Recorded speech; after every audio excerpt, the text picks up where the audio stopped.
Okay, today we're talking about blood. Okay, so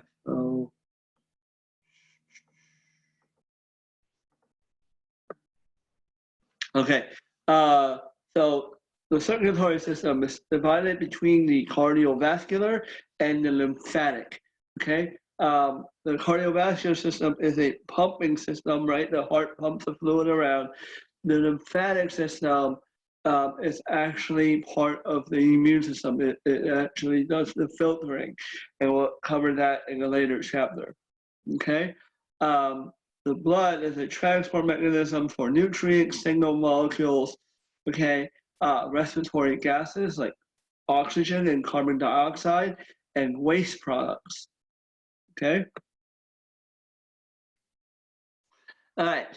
The blood circulation is powered by the pumping action of the heart. The lymphatic circulation is not. Okay, there's no circulation actually in the lymphatic system. All right. In addition to the oxygen and nutrient transport, we've hijacked that to include transport of hormones from the endocrine system. If your blood is going to every cell, then it's easy to dump stuff in that you want to go to every cell, including hormones. In addition to that, it conveys the cells of the immune system. Okay, your defense travels through your bloodstream. Okay, last but not least, it regulates your body temperature.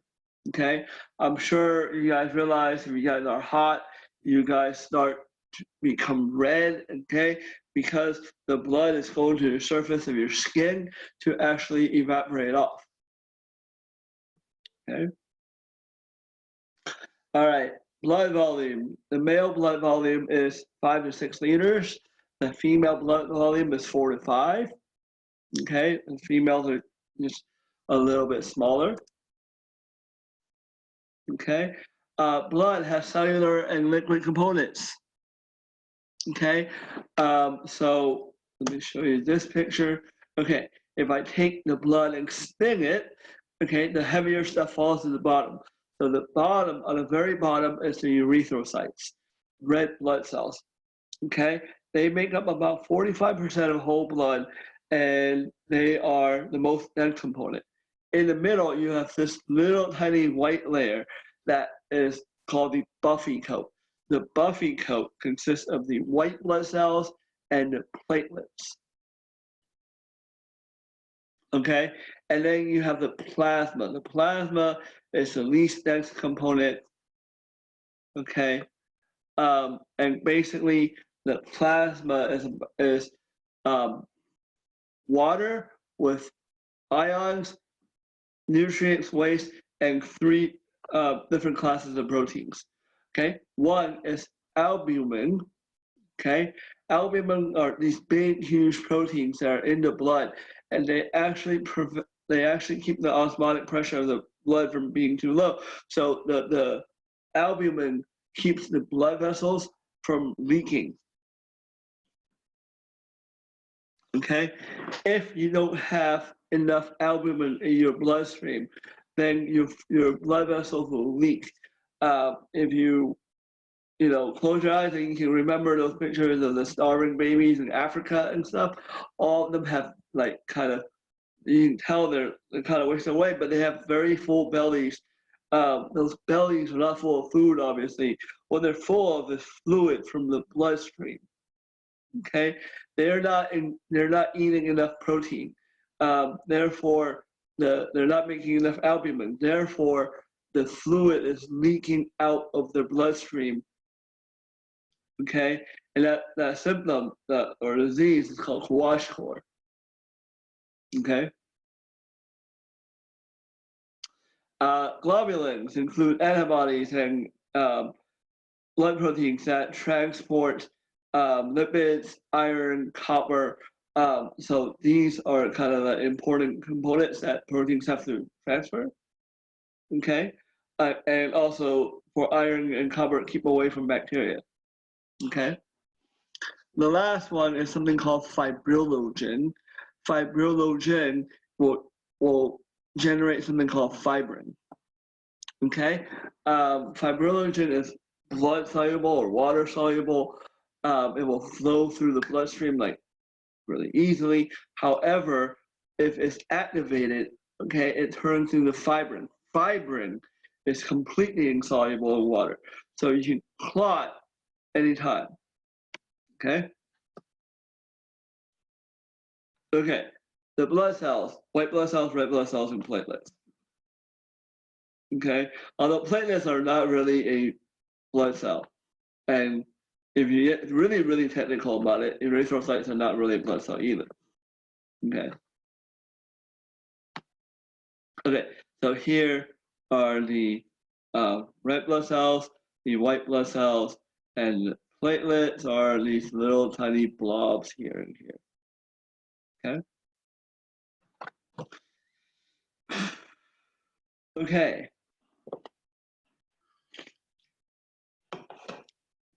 The platelets are oxygen transporting cells.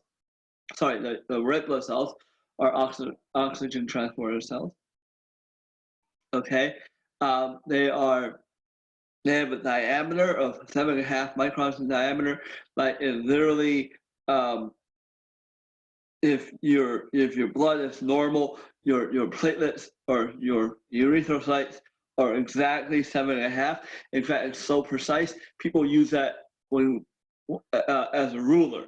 Like they go, oh, there's a red blood cell, so that must be 7.5. Therefore, this thing must be like 20. Just by looking at it. Okay. The diameter of a capillary is 8 to 10 millimeters. So when you go through a capillary, they barely fit one at a time. They fit single file. Okay. As the erythrocyte develops, one of the last things they do is to lose their nuclei. Okay, and their other organelles. Okay, they get rid of them just like that. Okay, that is the last step.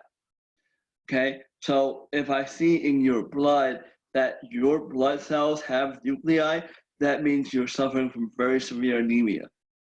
Okay, that these cells are being rushed into action before they're actually ready. Okay.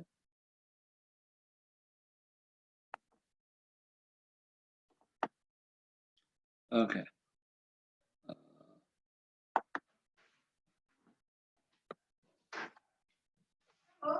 Hello.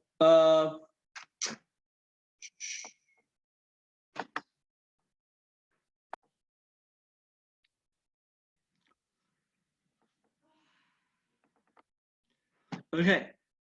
Basically, what erythrocytes are is a sac of hemoglobin. Okay. About 96% of all the O2, like all the whole sac of erythrocytes, about 96% of all the weight is hemoglobin. Okay. Hemoglobin molecule can carry 4 oxygen molecules at a time. Okay. That's what makes the blood work, and that's what makes the blood red. Okay, your oxygenated blood is a lot brighter red than your venous blood. Okay. Okay. Again, well, one of the key characteristics of hemoglobin is not just it picks up oxygen really well. It also drops off oxygen really well. Okay, you need both to work. Okay.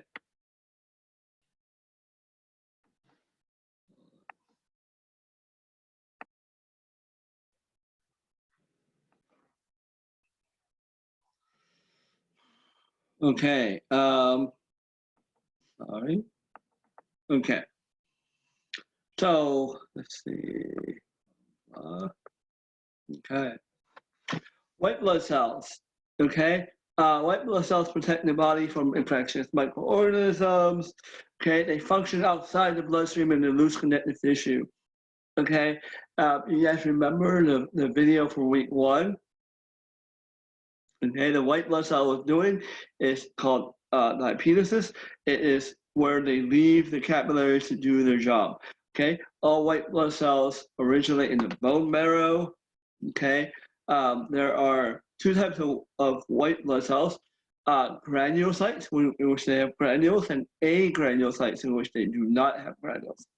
Okay, there are 5 types of white blood cells in total, and the mnemonic is never let monkeys eat bananas. Okay,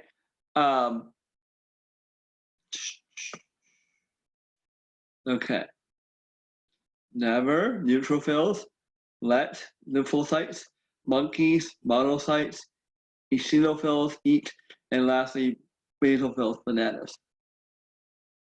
Okay, the neutrophils are the most numerous white blood cells. The granules pick up acidic and basic stains, so they look kind of purplish. Okay, these guys are the first line of defense. Okay, if if I puncture your skin, you start bleeding. Neutrophils are the first thing that come out. Okay, they literally come out of the immune system of the blood vessels, and they phagocytose and they destroy bacteria. And they also release enzymes into the extracellular matrix of infected tissue that basically function as antimicrobials and stuff like that. So these are the first line effects. In fact, a lot of them actually die like doing this. Okay, so this is a neutrophil. So it picks up both red and blue, so it turns purple. Okay, so you can see the purplish color. Eosinophils, I'll come back to. Basophils, I'll also come back to. The next group I want to talk about are the monocytes. Okay, the monocytes, what are second to the line of defense? So they come out, okay, after the leukocytes, because there's much fewer of them. But they're larger and bigger, and they literally eat up everything. They turn into macrophages. They eat up bad bacteria, they eat up bad neutrophils, they polish off everything.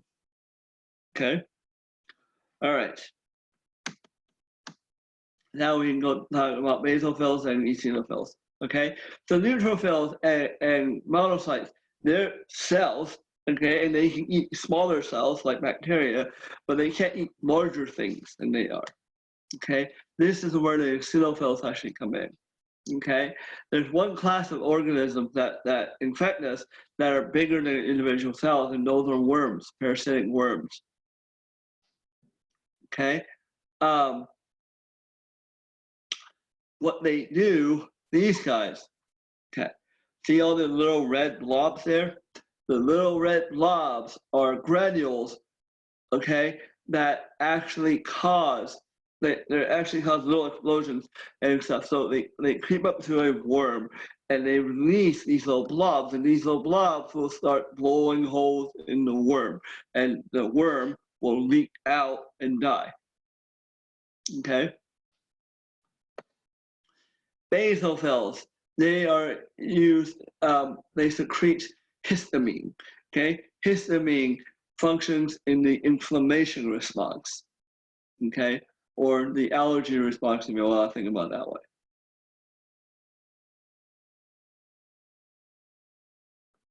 Okay, the last group are the lymphocytes.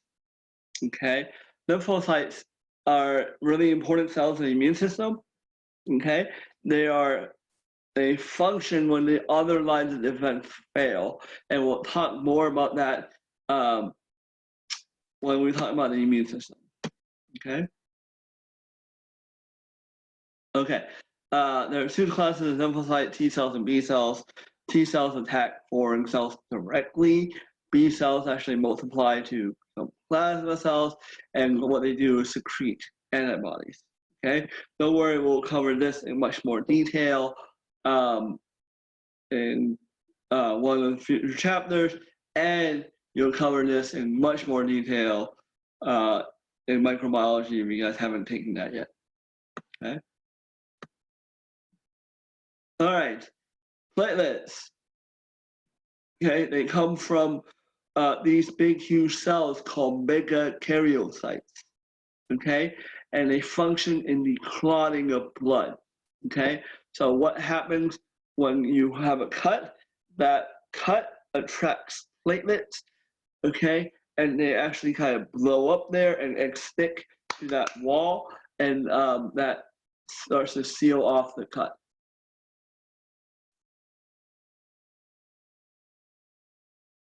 Okay.